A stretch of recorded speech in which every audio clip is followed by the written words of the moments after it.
اسلام آباد میں جاری 3 روزہ عالمی مشاورتی کمیٹی برائے قدرتی آفات کے 13ویں اجلاس میں چین، نیپال، سری لنکا، مالدیپ اور پاکستان سمیت 16 ممالک نے شرکت کی۔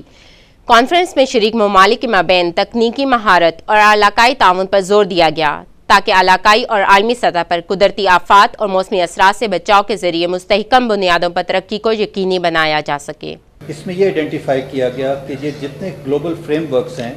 ان تمام کے اندر ایسے بہت ساری جو ایریاز ہیں وہ اوور لیپنگ ہے ایک دوسرے کے ساتھ، تو ملکی سطح کے اوپر ایسا میکنزم ہونا چاہیے کہ ان کو آئیڈینٹیفائی کیا جائے تاکہ اس کے اوپر علیحدہ علیحدہ کام نہ ہو اور ایک مربوط طریقے سے کام ہو، اور تاکہ وہ ڈیولپمنٹ پروسیس کو کنٹریبیوٹ کرے۔ دوسری چیز جو بات کی گئی وہ یہ کی گئی کہ کیونکہ بہت ساری ڈیولپمنٹ پارٹنرز ہوتی ہیں، ایسی آرگنائزیشنز ہوتی ہیں جو کہ آ کے اس کے اوپر ہر ملک کو سپورٹ کرتی ہیں، یونائٹڈ نیشن کی آرگنائزیشن ہوتی ہیں۔ کانفرنس کے اختتام پر ایک اعلامیہ جاری کیا گیا ہے جس میں درپیش چیلنجز اور ان کے تدارک کے لیے عالمی فریم برائے ایشیا پیسیفک ریجن پر عمل درآمد کرنے پر زور دیتے ہوئے کہا گیا ہے کہ ملکی سطح پر قائم national disaster committee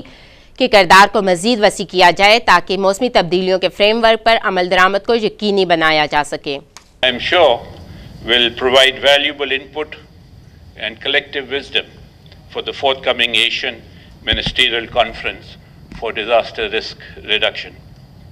On behalf of the Government of Pakistan and the National Disaster Management Authority, I would like to once again thank the Asian Disaster Preparedness Center for holding this meeting in Pakistan and compliment them for the excellent manner in which it has been arranged. اعلامیہ میں disaster management agency اور NGOs کے درمیان روابط کو بہتر بنانے اور سیکٹر کو متحرک کرنے پر زور دیا گیا ہے، جبکہ RCC کے کردار کو بہتر بناتے ہوئے DRR کی پالیسیوں اور پروگراموں پر عمل درآمد کو تیز کرنے کا اعادہ بھی کیا گیا۔ کیمرامین سلیم اختر کے ساتھ فریحہ سعید، رسائی ٹی وی، اسلام آباد۔